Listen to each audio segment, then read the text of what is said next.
being on the journey of self-improvement can also become an addiction. How do I become the best version of myself? How do I become perfect, right? And perfectionism is addiction to control. I didn't realize this, but I was using my perfect schedule, my perfect bed made, my perfect this, my perfect that. And then I acted out and I lost the plot, because this aspect of you and your perfectionism is actually the root of your addictive nature.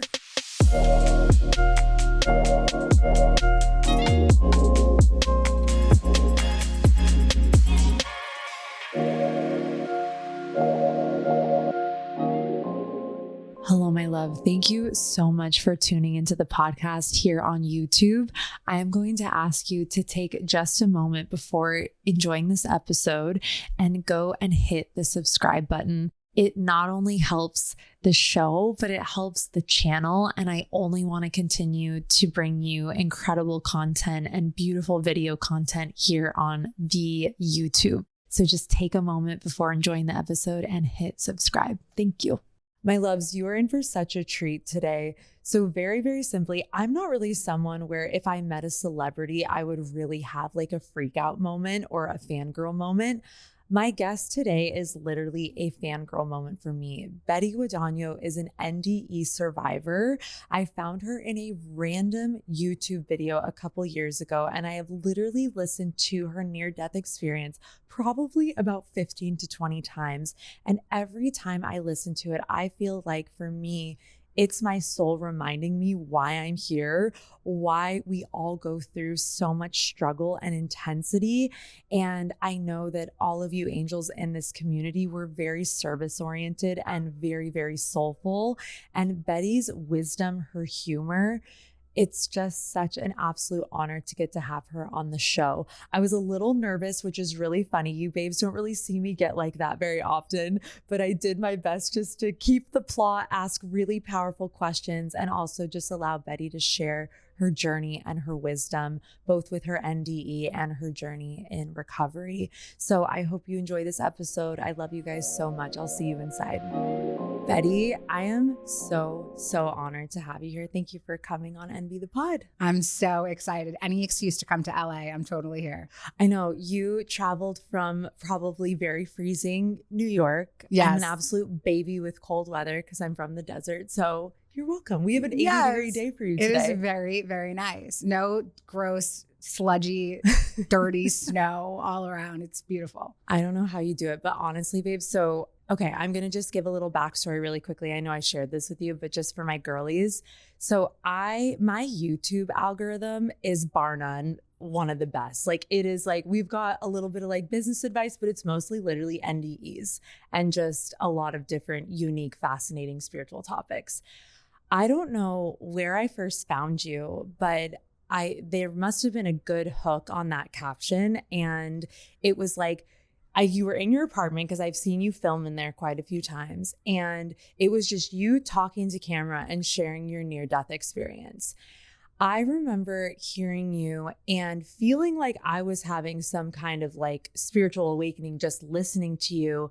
And this has happened multiple times when I've heard you, where I just feel like I know why I'm here and everything is okay. I also lost my dad in September 2024. And even just the way that you spoke about, I won't give it all away, but in your NDE and the communication you had with your dad, you bring so much peace, and you're also so hilarious. You're so funny. I wonder, so do you think that this is my own personal perspective, but do you think that when you're really deeply attuned to your soul, your sense of humor expands? How were you before your NDE? Oh, no, I'm a deeply traumatized person. So humor Yes. is my outlet for my trauma. Literally. I have always been before the NDE, after. Just But always it funny. is it's a joyful experience Mhm. to have fun and to make fun and to not take things too seriously. Yes.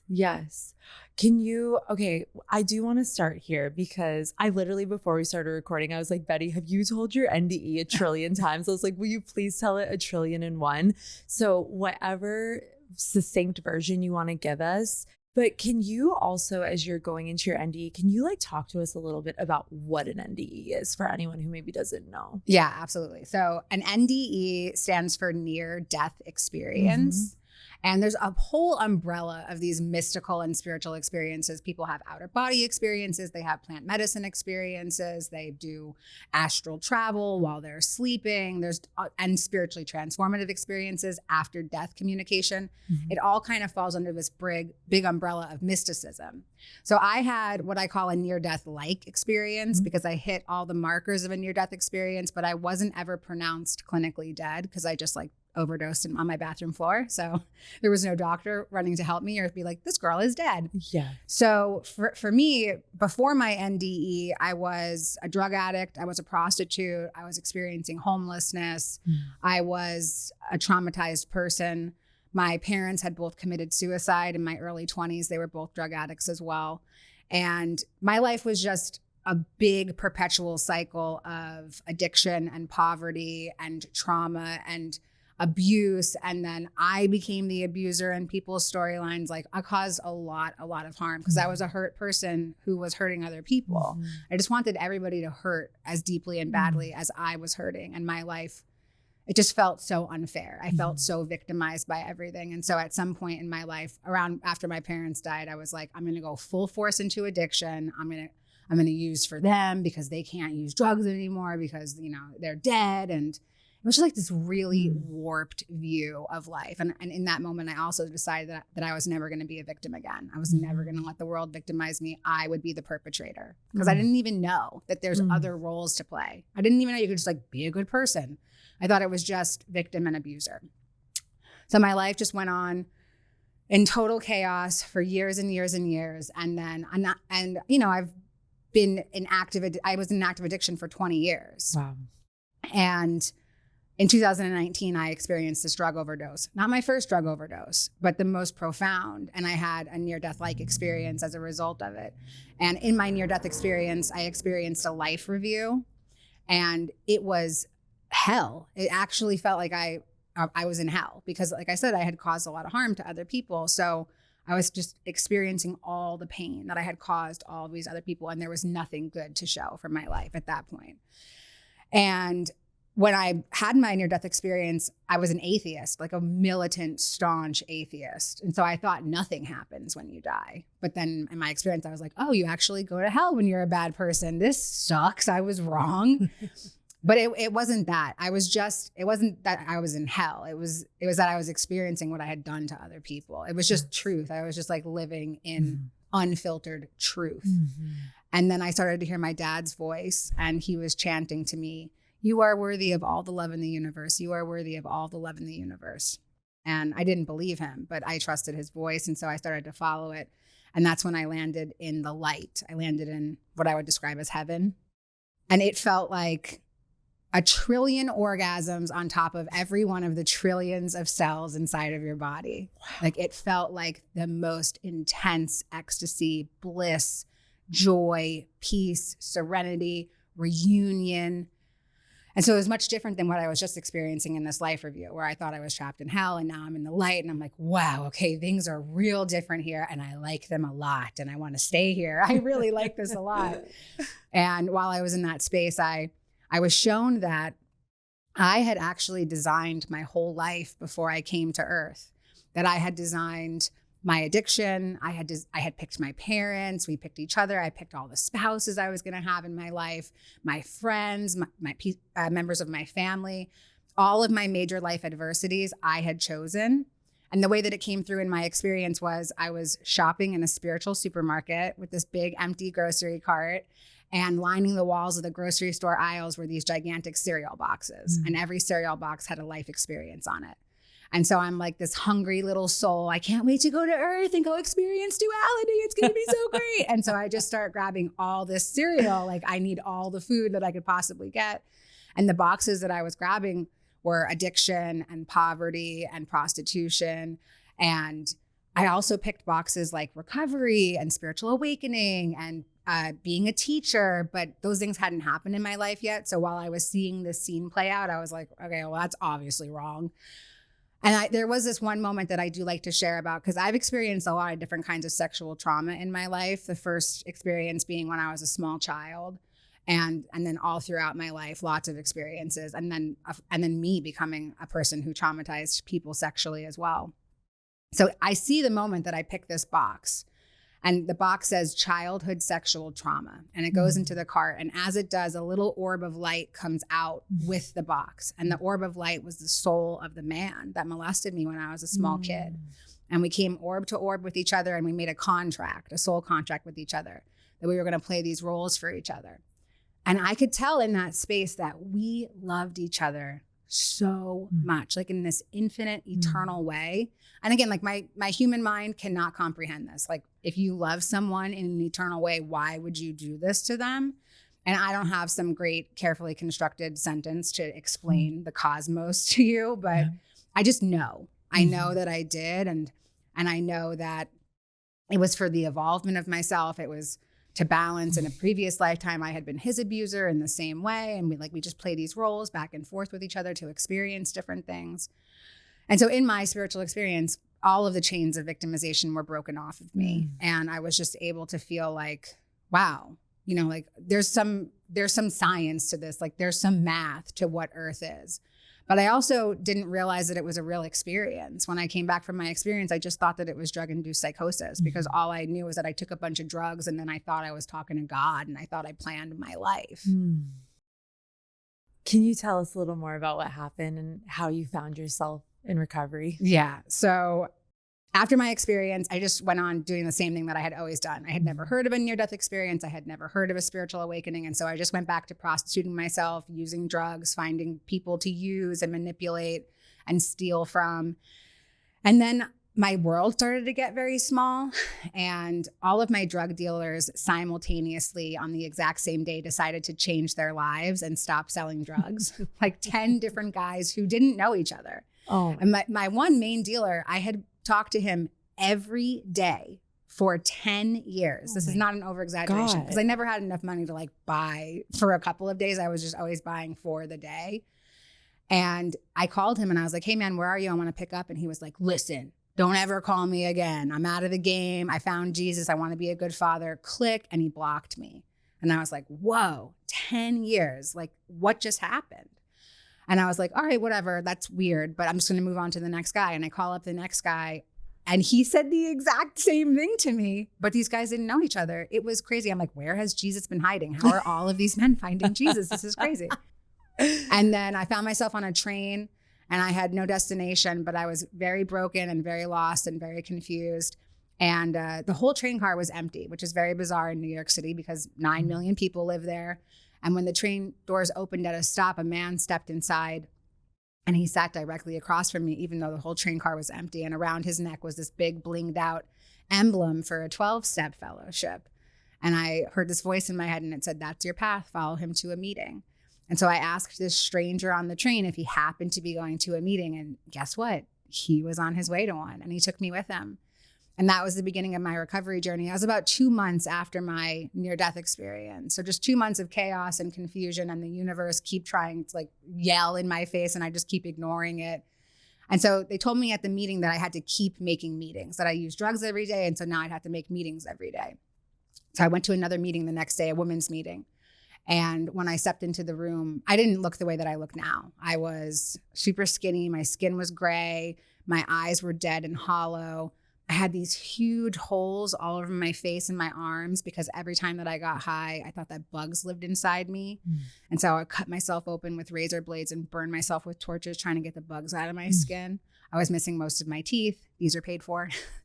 I'm like, you were like, it's so crazy to hear this, because I'm like, you're just glowing and it's stunning crazy. And so beautifully put together that it's like, transformation is very real. We're going to talk about your ascendant too. It is very, very real. And, but so when I walked into the meeting, it was obvious that I was new, because I looked new. I looked like I had just come off the street, because I had. Yeah. And when I walked in, this woman grabbed me and she hugged me so tight.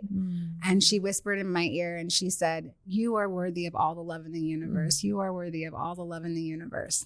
the same message that I heard my dad say in my spiritual experience. And I just melted into this woman. And I rested my head on her big boobies for as long as she would let me. And I let out this deep, guttural, somatic cry. And that was my deepest moment of surrender. I really, truly gave up in that moment. And I said, like, I don't know what the heck is going on, but I'm just going to have to trust that something bigger has a better plan for me. And let me just see what happens. And that's when I surrendered into recovery. Wow, Betty. I mean, like, it will never get old for me to hear your story. I was telling Betty on our way up to do this interview, I was like, I have literally listened to your NDE like 15 times. And I want to follow up with, okay, number one, you have a Scorpio ascendant. I know you're more into numerology, so I really want to talk about that because I know very little, maybe just stuff with the tarot, but that's really it.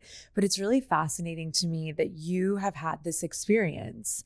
And your planetary ruler is Pluto, and Pluto rules like death and departure, but most of all transformation. And really the idea that there is no such thing as death.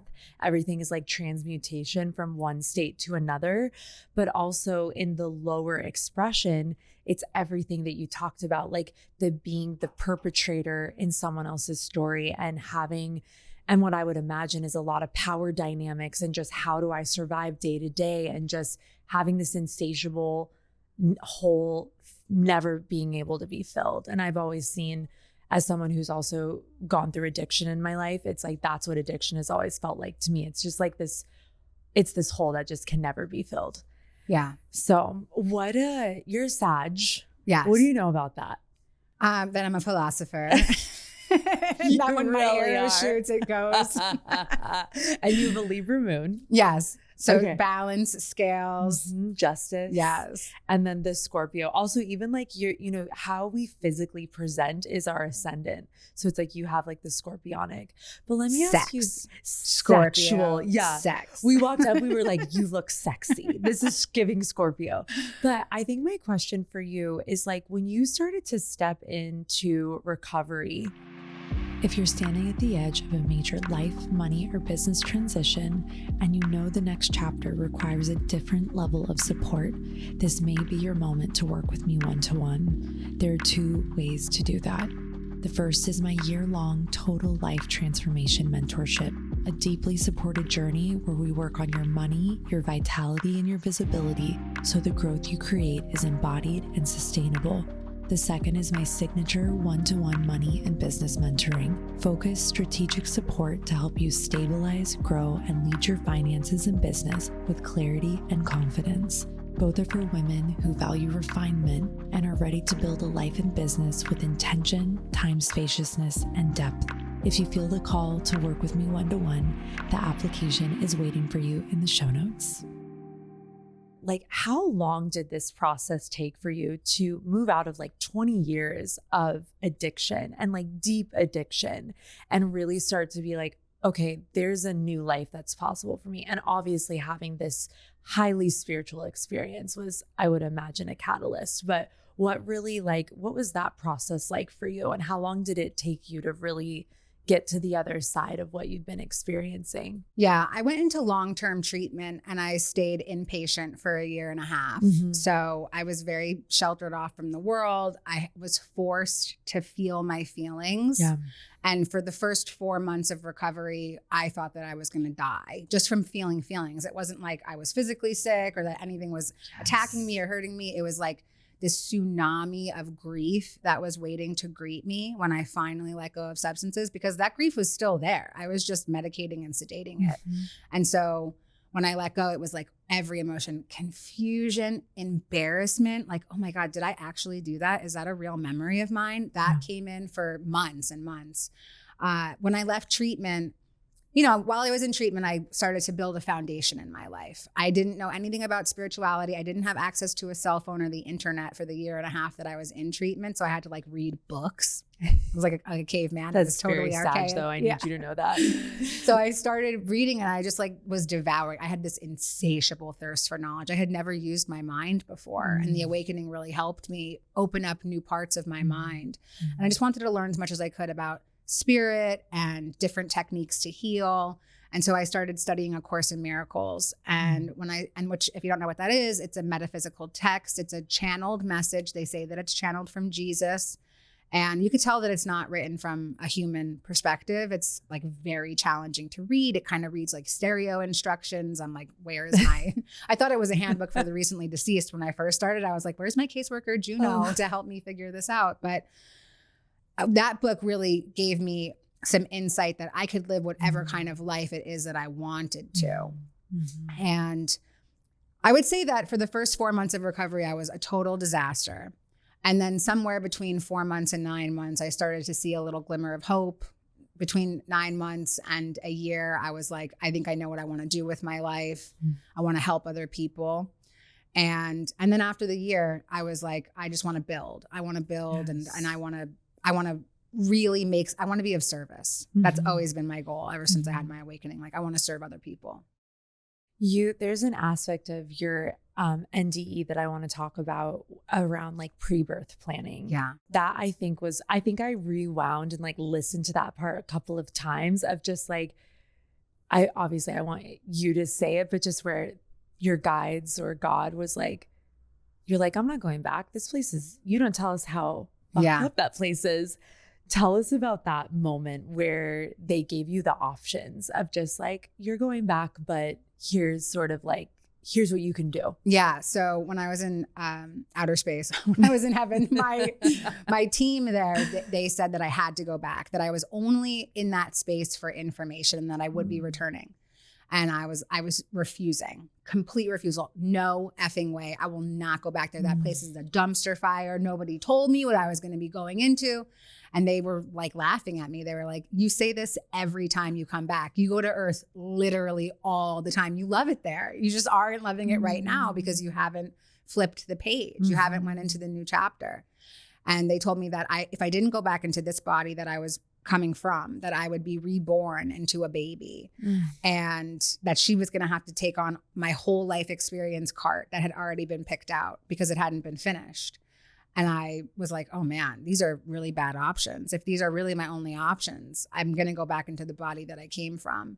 And they told me that my life would be different because I would be like living in spiritual awareness and I was going to have mentors and teachers and friends and communities. And I was going to be living in my purpose and that everything would look really different. Yeah. And while I was shown the idea of pre-birth planning, for me, it was a very useful tool. Now, for somebody who's in the midst of going through a trauma or a grief journey, it's not a useful tool, right? Yes. It could be weaponized very easily. Yeah. For me, this is information that came to me exactly when I needed it. Absolutely. When I was tired of feeling like a victim, like there was nothing else I could do. I was at a ceiling. Like I cannot continue to live my life because I feel so victimized by the world. And so the idea around pre-birth planning, to me, it's about spiritual autonomy. So even when I see things happening in the world and to other people that I deeply care about, it's not up to me to get involved in somebody else's soul's plan. Absolutely. And so I'm able to detach from what's going on in the world because I know that these souls signed up for whatever they're doing. It's way above my pay grade to know why they signed up. I only know why I signed up for the things that I signed up for. So pre-birth planning is a great concept if you're ready to break out of victim mentality and let go of grief. Yes. For me, it was. Yes. I feel like for me, like moving through recovery and doing the work and really looking at myself, I think I used to really struggle with, have you ever read Journey of Souls by Michael Newton? Yeah. It's my favorite book. And I read it in my early 20s when I was really struggling with like getting out of addiction. And then like I basically cold turkey, like just stopped partying and stopped using drugs and alcohol and went directly into yoga teacher trainings. Like it was just like it's very Neptunian because it was literally like this stark thing. It's like I was looking for escape, but I just sort of chose two different paths. One of them definitely less destructive. But one thing that I will say is like going through this path, and especially in the last year, it's helped me to just think like I can't be responsible to know like God's ideas about things. And the first thing that ever kind of birthed that perception shift was literally reading Journey of Souls. And just because otherwise, like it is so overwhelming here with, like you had mentioned, like with our human minds, to be like, why do the things of this world occur? Why am I going through the shit I'm going through, or I'm seeing someone else suffer? And it's really hard. And it's, of course, not to bypass it, but it's like, I love that sentiment. And that brought me a lot of peace when you spoke about that, because I do think that there's an element of like, we don't know the big picture. And the soul, I feel like, does reveal more big picture perception than like the human mind has access to. Absolutely. Yeah. When I read, somebody gave me Journey of Souls after I had come out and was sharing my experience. And they were like, oh, you're saying everything that's inside this book. And then I read the book and I just cried and cried and cried. And I was like, I can't believe that there's some learned man who wrote a book about this. And it's not just me being spiritually psychotic. Like, this is a real thing that exists. Yes. And it was so affirming for me. My mentor says this sentence to me over and over and over again whenever I try to like take on other people's garbage. She says, I diminish my ability to be of service to others when I take on the suffering of 8 billion people. Absolutely. It's not my job to know why what's going on in the world is going on. I just know that it's my job to focus on my dream. When I had my experience, it felt like I had woken up from a dream. Yeah. And out of 35 years of life, all that I could remember was that my parents killed themselves. And I couldn't remember anything else. I couldn't remember like me obsessing on the scale, or me using drugs, or me hurting people, or all these like trivial things that were inside of my mind all the time.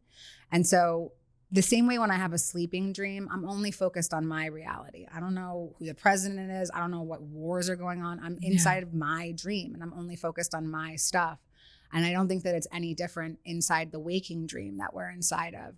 I'm focused on my mission, what I'm here to do. And it happens to be to assist people who are going through trauma and addiction and impacting my community. I do stuff inside of New York City because that's really the only thing that I can touch. 100%. Yeah. That's something that I feel like as I've healed even just a lot of my own leaky energy, which I want to talk with you about shadow work because I want your perspective on that, especially with the journey you've been on. But I just feel like that has been probably one of the most healing things, is just like, to me, it's a healthy boundary, because to take on everything that I'm seeing or to lament something that I don't understand completely, when there's another human being right in front of me who might need something, or especially like you and I have very service oriented work. And it's just like, I'm like, I have to take care of my consciousness and make sure that my energy and my heart are grounded in my body so that I can actually do something, contribute something. Is there anything that you really took from your experience that helped you have more of that perspective on things? One of the things is that nothing is real. I mean, if I was in another plane of existence that felt realer than this does. That's what I've always heard. That's something that really helps me. And I really do look at Earth like it's a video game. Yeah. And that's not my part of the video game. You know, the players who are in that part of the video game, they want to be in that part of the video game. Or their souls want to, for whatever reason. And like, again, this concept doesn't make sense in the linear human mind. Yeah. Because we are always looking for why. Like, we always want that answer. But, you know, for me to be able to let go, like, I'm not a savior. I'm nobody's. I'm a coach. Like, that's literally what I do. I'm not here to fix anybody. I'm here to hold space, and I'm here to just act as like just a little bit of guidance so that you can figure it all out.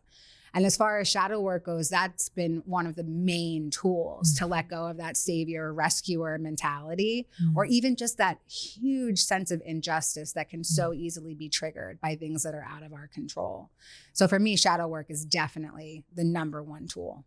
What do you think has been like the biggest, I don't know if this is the right word I want to use, but it's like, when I think about shadow work that I've done in my life, it's like, for me, I've looked at it as like these parts that have had their importance. And I remember learning this in a meeting once where someone said that God uses our defects, like uses our defects just as much as like the beautiful parts of our personalities, higher power, universe, whatever word people want to use. But what are your thoughts on that? Yeah. Like, That's it. That's exactly it. Shadow work is about embracing your darkness, recognizing that there's no bad part of you. Yes. Your inner critic, your inner controller, your inner saboteur, all of those parts serve a great purpose. They're protecting you from something. They think that they're protecting you from something. Now, in the outer reality, life is all fucked up because they are getting in the way. But in your internal world, they feel like they're serving a very high purpose by protecting you from whether it's exposure or protecting you from being seen or just keeping you small so that you stay safe. Our nervous systems are wired for safety, not for bigness and success. I saw this, like, it was so weird looking, but it was like, I finally figured out the monster who's been holding me back from every single thing I've ever wanted in my life. And I guess they took a human nervous system from a cadaver. So have you ever seen what this looks like? Yeah, it's nuts. It is the crazy thing. It's like the eyes, it looks like a goblin. Yes. And I was just like looking at this and I was like, holy shit, the human nervous system is so, like, when we can rewire it, what has that process been like for you? And also just for timeline, how long have you been in recovery? And then also, how long has it been since your NDE? Like, just to get an idea of time. Yeah, my NDE was in March of 2019. So we're coming up on 7 years, and I entered recovery in June of 2019. Wow, so that's amazing. Yeah. Not that time exists, but it does exist here. Yes. Because that was probably, I would imagine, a really big thing where you're just, when you're in that timelessness and then you're back in here and you're like, okay, now we're back on like this linear experience. And all I wanted to do was go back to heaven. I was like, when beam me up? Like, how do I get back there? What do I have to do? So yeah, to rewire the nervous system, it takes consistency, vigilance, structure, discipline. And those are all attributes of the masculine light. And I think what happens to a lot of people in spiritual journeys is they awaken their feminine light and then they're like, I'm done. I'm just going to sit in my intuition and my floatiness and my compassion and my empathy. And then when you only develop one side of your light, you break off and you go into that shadow. So you'll go into the feminine shadow, meaning like you'll go into victim mentality, codependency, insecurity, people pleasing. Yes. Because, people who are very empathic usually are people pleasers because they think that it's like the good, it's like the good trait, like the good character defect, but it's really not. It's abandoning yourself. It's manipulating. It's lying. So for me, I'm always striving for balance. Do I achieve it? Absolutely not. Like on a daily basis, I am all over the place. But I want that yin and yang to be in balance, where my feminine light and my masculine light are the main colored components and the shadows are the little dots that create the balance. But for me, very often my shadow will become my main component and I have to go back and find balance. What do you feel like has been the most profound aspect of your shadow that I don't know if it's like integrated or even just that you dance with, like you're just aware that it's there and instead of hating it or rejecting it, like, is there anything that stands out? They're like all screaming in my head. They're like, pick me, say it's me. So right now I'm on a, like, so my addiction, right? What I do is I design personalities for each of them and I design characters. So my addiction looks like, his name is Richard. He's this gay man. He wears a white linen suit and a fedora. He's like very extra. And he is very integrated inside of me, my drug addiction. But the thing is, like, when Richard started to get integrated, a bunch of other addictions splintered off.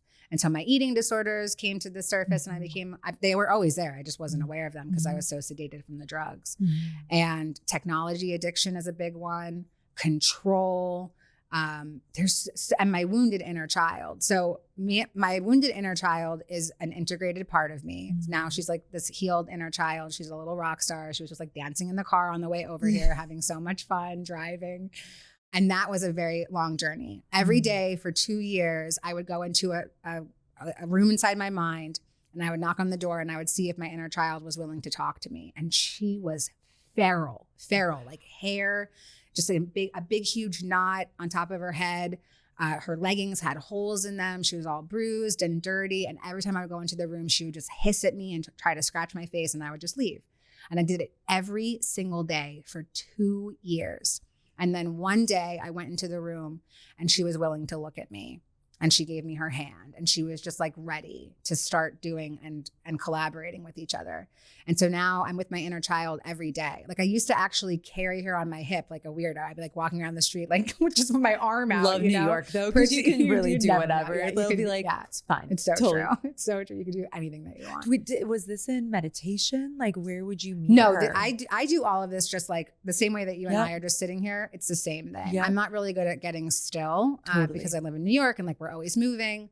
But now my inner child and I connect in meditation, but it's meditation through movement. So like she comes to the gym with me. Every day we go on the elliptical for at least 15 minutes and she gets to listen to her favorite songs. And that's our time together. And that's how I start every single day. Wow. So I know that she's in alignment with me every day. Right now I'm on a journey of letting go of control. My inner controller looks like Miss Trenchbull from Matilda. She's like brolic and she's got like a clipboard and she's like, but we have to do all these things. Yeah. And so I'm just in a state of releasing. Just on Lunar New Year, which is just a couple weeks ago, I had this breathwork session and it was very transformative. And I really felt her let go because she's making my life crazy and miserable. Yes. So, you know, we decided that she was going to take a vacation and I just make all of my parts freelance because they've been working very hard and I can't fire them. Like that would be so mean, you know? Yeah. So they go freelance and we design new jobs for them. Wow. Yeah. Betty, that is genius. Yeah. The freelance aspects of shadow. That is the best. Yes. I also feel like in hearing you and in speaking about this, I would say my community is 99% women and attuned to, very open to the esoteric, very spiritual. But I do think this is personal perspective and something I've seen a lot in my work and in my own work. It can be so hard to make friends with these. I'd say my biggest shadow is definitely perfection and needing you to see me in a certain way. And even though it's kind of funny because I have Pluto on my midheaven, which is very public. So I'm like meant to be very outward facing with transformation and like even my own darkness at times. And that is so tough for me because I want to control the narrative of how someone sees me so I'm safe and I can survive. I'm going to like explore what you just brought forward of just being like, I want to talk to that part of me. I love talking out loud. I'm going all over the place. I'm really excited. What is your perspective on like death and departure now? And even like loved ones who've died? Yeah. So death is just a doorway. It's not what we think it is. So your human body is kind of like your costume. So imagine being a method actor in a movie, which is exactly what's going on here. And we're all taking our roles really super seriously. And then once you leave form, it's like you take your costume off and you just hang it up. Like in Star Wars, when a stormtrooper gets shot and dies, the actor will get up when they yell cut and go on with his day. But it's the same thing that happens with death. So it's just this doorway we're taking off of our costume and you still have access to everybody around you. And I'll share my dad's story. So when I came into spiritual awareness and awakening, I didn't know if I was going crazy, if I was schizophrenic or what, but I knew my dad was with me and he had committed suicide 11 years before. And so everything in my logical mind is like, it's definitely not him. Like, this is crazy. I can't believe that you're even thinking this right now. And I said, Dad, listen, I think I'm nuts. If it's really you, send me a sign. And the first thing that popped into my head was the image of a fox. And I was like, okay, if it's you, send me a fox. And the next day I went to TJ Maxx, which is like a store that looks like a fucking bomb went off in it, right? It's like insane in there. There's shit everywhere. Your eyes can't focus on one thing. And I was waiting in line to pay for my arms full of garbage that I didn't need. And on the end cap was all these discarded items. And on the top shelf, there was a book and it said Amazing Dads. And it was a picture of a daddy fox and a baby fox. Oh my God. And I just knew, I was like, wow, I am supported. And so the thing about even with shadow work, right? And this shadow of perfectionism, or like I need to manipulate the way that people perceive me. I know that God and all my loved ones that have crossed over, they see me like I am a fucking rock star. I am the coolest person that's ever existed. So does it really matter to me what like humans think of me? I mean, of course, you know, like I understand, right? Like I read comments. I'm like, oh my God, someone made fun of my eyebrows. They're tattooed on my face. What am I going to do? There's nothing I can do about it. But really, I love how you handle that in your stories though. I'm always like, I screenshot. I'm like, just channel Betty. It's so good. Right. But it's true. I really had to let go of that because it makes life very uncomfortable. And their judgments don't matter because I know that God doesn't judge me. So what do I care if other people do? You know, it's their own shit. And, you know, I love judging. Like now that I've let go of control, all I do is judge. I'm like, oh my God, the control was blocking the judgment. Like, I don't know what to do now. And it's like this epic game of whack-a-mole with my character defects, all like always. I'm not perfect. I'm not trying to be. I'm just trying to be human. And being human means that there's a lot of stuff. And being on the journey of self-improvement can also become an addiction. How do I become the best version of myself? How do I become perfect, right? And perfectionism is addiction to control. If you're a woman who makes money or wants to make more of it, but still feels overwhelmed, disconnected, or unsure how to actually lead your finances, I created Magical Women in Money just for you. MWMM is where money meets self-trust, strategy meets intuition, and women stop outsourcing their financial power. Inside, I teach you how to organize your finances, understand your faulty money habits, align your earning with your astrology, and build a real wealth for your future without shame, pressure, or feeling like you're behind. This is a personal finance meets astrology method that works. It's grounded, empowering money work for women that feels approachable and soulful. Join the waitlist for Magical Women in Money membership, MWMM. The link is in the show notes. I had a crazy experience because last summer I went into recovery and that's when my perfect girl comes out. And she was like, I didn't realize this, but I was using my perfect schedule, my perfect bed made, my perfect way of working program, my perfect this, my perfect that, and then I acted out and I lost the plot. And I was talking to God every day and I was just like, listen, HP, I'm like, I've been in perfect girl land. Why did this happen? And like, where am I coming from?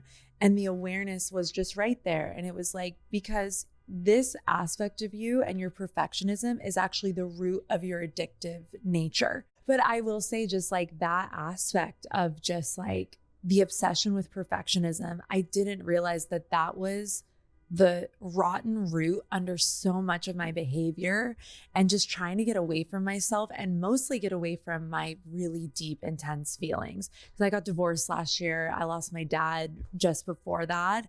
And it's just so powerful. Like I have been a master at avoidance and just like getting away from the things that feel really rough. And there was even a moment I listened to your NDE last summer and I was like, okay, I'm like, what cereal box did I put into 2025? Because I am literally, it was just like everything. And that's where I even just became aware of like the addictions within my personality, which really I've just seen as coping strategies and just trying to like get from day to day. And it's given me a lot more compassion for myself and also a lot more compassion for people who are really suffering and things that I've never really been able to put words to, but I'm like, oh, we're just literally trying to do our best and not feel pain. At least that has definitely been my brand of just like behavior. Yeah. And it doesn't work. One of the things about the idea of like, what did I put in my cart for this year is that you're in co-creation. So you can decide if your life, because I work with a lot of people who have heard the concept of pre-birth planning and then they use it against themselves. Yes. So they'll be trapped in a pit of depression and they'll say, well, I picked it. And I'm like, well, no, you didn't just pick depression. You also picked the healing of it. We're always picking the dual of everything. I didn't just pick addiction. I also picked recovery. I didn't just pick sexual trauma. I also picked healing from that and helping other people to heal from that as well. So I love the idea of what's in my cart for this year because you get to decide. You really, really do. Like, yes, there's a part of you that already did make some decisions, but not all of them. And that's what free will is. Like you haven't planned out every bowel movement or every meal that you'll eat, but you have picked out the major players in your life too. Yes. So like when I work with people who are like, I don't know where my soulmate is. Like, are they ever coming?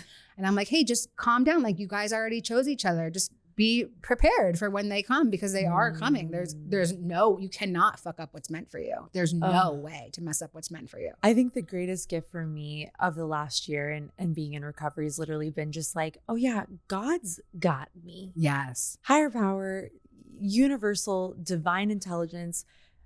Its ideas are way better than mine. My ideas have actually, if I look at my track record, have kind of been dumpster fire level and just not really taken me where I wanted to go. It's been a lot of forcing, a lot of self-will. And it's just like, oh my God, to be in that space of like surrender and just be like, there's always a plan. You met your hubby. How did that, I don't know if you want to talk about how you met, or what did you do to prep? Like, what was tell us a little more about that. I love this. I never have space to talk about this. Thank you. Oh, this is my favorite topic. Yes. Okay. I met my husband, my now husband. We've been married for 2 months. We met in recovery in the rooms of a 12-step fellowship. And before I met him, I had been on this very intense healing journey where, like, for 2 years, I was celibate. I was working on healing all of my sexual trauma. I was working on healing all of my codependency and my relationship trauma. And so when we got together, I was like, I'm the best version of myself. Here it goes. And I don't know, maybe 2 days into us dating, I was like, oh, I didn't do anything. Like, I did all that healing by myself, which doesn't count because I didn't have it up against a mirror to see how I was going to react and behave with another person. And so I had to go through a whole nother intense healing journey. And so it's not about like, I'm never going to be perfect walking into any relationship or any situation. I just need to be able to find players in my life who are willing to do that with me, right? So he was willing to look at his own stuff and I was willing to look at my own stuff, and we were willing to stay put and not run away from each other while the healing took place. And yeah, you know, it's a beautiful, beautiful thing. And I think the best thing about dating somebody else who's in recovery is that we both know each other's stories. We both know that we've been through a lot of trauma, and there are certain reasons why we react the way that we do. Yes. And we're so much more self-aware now. My husband is also an atheist.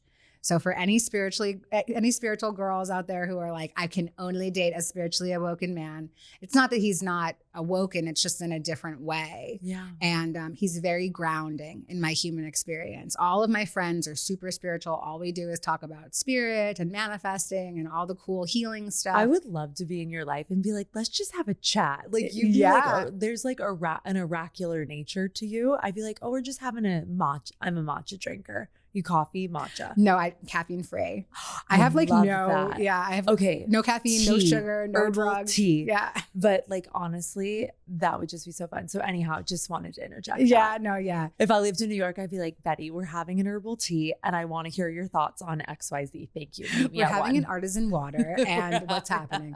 So, you know, I find him very grounding. Like, I get to do all of my 3D human stuff with him, and I love that. And I couldn't have asked for a better best friend. And I know that we're soulmates. He doesn't, right? He's like, whatever, I don't believe in that. And I'm like, okay, you don't have to believe in it. I know it, and that's what carries me through. And yeah, it's a very cool experience. That's so beautiful. Yeah. Because that's also actually, I don't know who I was having a conversation. I think it was Chloe, my makeup artist. She's like, was your ex-husband, he was a Capricorn and I'm an Aries. He's like, was he like open to how you were? Especially when I started to get into my mediumship stuff. And I was like, no, like I would tell him things and he would be like, what are you talking about? But he never insulted me. He never rejected what I was saying, but he would like ask questions, but it just wasn't his truth. Like, he wasn't going to sit there and listen to the NDEs that I would popped off on YouTube that day. Like, it just kind of wasn't how his brain worked, but I appreciated that he never tried to change me and I didn't try to change him. I was just like, that's okay that I can still be in my spiritual depth and allow you to be more in your logic. And it's healthy. Yeah. Your husband what's his sign again? He's an Aquarius. Okay, nice. So Aquarius and Sag. Yes. I love that. It's a good combo. Yeah. So I know we talked actually. Okay. So just full transparency. My girlies know that I'm like way too honest. I made you guys send me like bullet points of what you wanted to talk about. Cause especially with you, I was like, I'm probably going to get so nervous and like excited that Betty's there that I'm going to be like, what are we talking about? But I remember you making a note on there about twin flames. Oh yeah. Can I hear your perspective on that? Yeah. I love talking about twin flame stuff because it was a big part of the beginning of my spiritual awakening journey. So if anybody doesn't know, but I'm sure they do, the concept of twin flames is like a next level soulmate. It's supposed to be that when your soul decides to incarnate, it splits in half and there's like a masculine and a feminine energy. Yeah. And then at some point you will meet so that you can go on to your ascension journey.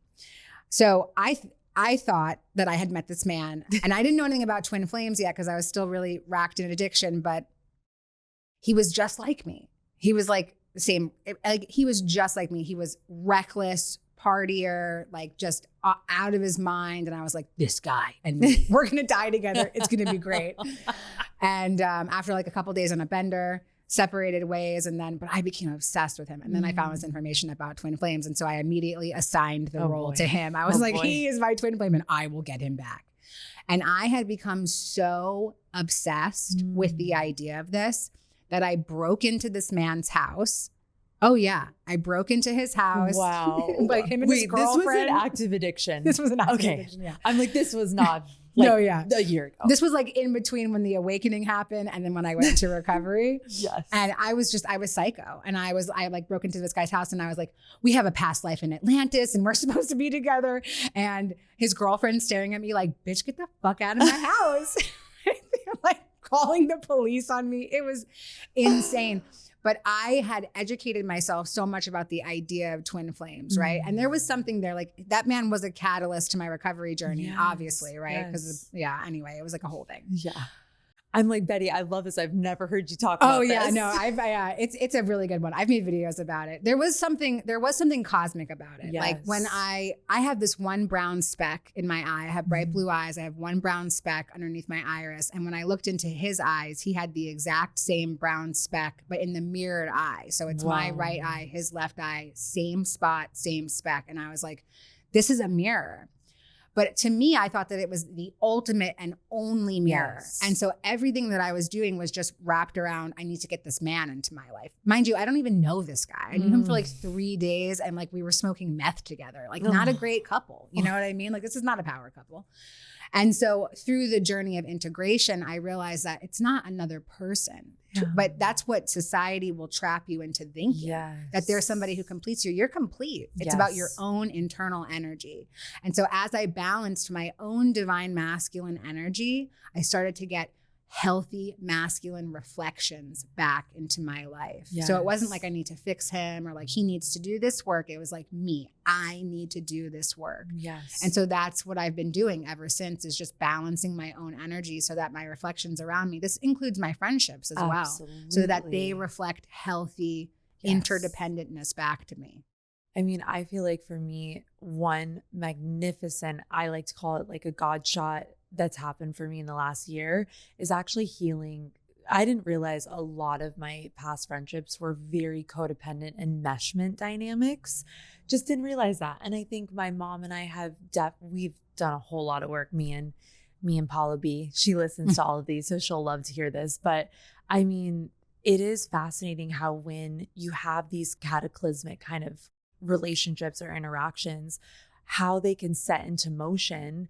I've just found like I've met people where I'm like, okay, maybe you're not meant to be in my life for the long haul, but you really showed me something about myself that I needed to see. And if I can get not attached to you, but healthfully attached to the healing process and just like the growth that you brought to me. Because my only like tricky thing with the twin flame conversation is, at least with myself, is when I would use it as like escape and just like, this is a rescuer. This is someone who's going to make everything perfect. Yes. And I think that, I don't know, I don't pay a lot of attention to that rhetoric, but I do think that can be, there's actually a really crazy documentary about the twin flame thing. Yes. And just, I think, really roping people into that. And can get very addictive and really gnarly. Right. So there's this thing called limerence. And for all of our sex and love addicts out there, you already know what this concept is, but limerence is person obsession. It's getting addicted to the fantasy of another person. And so for me, everything about twin flame culture screams limerence. Because it doesn't teach you anything about it doesn't even teach you anything about union, because it's not a real thing, because you're just constantly chasing the idea that your completion lies outside of you. And God is saying the opposite. God is saying everything that you need is within. Just look within. Yeah. Wow. And when you met your now partner, was it a body feeling? Did you have anything come up like that was messy for you? I think you mentioned it a little bit, but like, was it a knowing? Were you like, I don't know? Like, did you get the ick? Like, what was the vibe? What's so interesting is that because my whole life all I had seen was chaos modeled in relationships. And so to me, like when you have that fire inside of you, or like those really intense butterflies, like to me, that was like, oh, this is good. But that's actually your nervous system saying like, yo, slow down. This is a warning sign. When I met my partner, there was such an overwhelm of peace and calmness and tranquility. And I was like, whoa, I have never felt this before. And that scared me, because I was like, what is this? I've never experienced this before. Your mind's like flipping through the Rolodex. You're like, we don't have there's nothing to compare this to. And so for me, that means that my nervous system is safe when I can feel calm with somebody else. Oh, that's so amazing, Betty. And it's beautiful for me to hear, because I feel like my addictive tendencies have really, really existed, and just like escape, and just definitely the idea of like, someone is coming to save me and figure it out for me. And my whole process of healing and recovery is like, it's all right here. So I love that you just landed on that. To close, which I could talk to you for another 25 hours, but I think we'd both get exhausted, and with no caffeine, that would not work. But I think my last question for you, I've been asking my guests in this series, is what is a message that your future self has for you? Oh man. I feel like my future self is just cheering me on, being like, you did it. You did it. You know, the things I see for my future are so big and so expansive. And it's only the things that we talked about, like my defects of character, the pieces of my shadow that try to block me from that big expansiveness. And my future self just is telling me just to keep going, keep doing what you're doing, keep working, keep praying, keep connecting, keep being of service, and you're going to get where you're going. Yeah. I mean, you are just such a magnificent soul, such a powerful woman. And I cannot thank you enough for replying to my DM and just being willing to come here. And I feel so honored that I got to meet you. Thank you for sharing your story, your humor.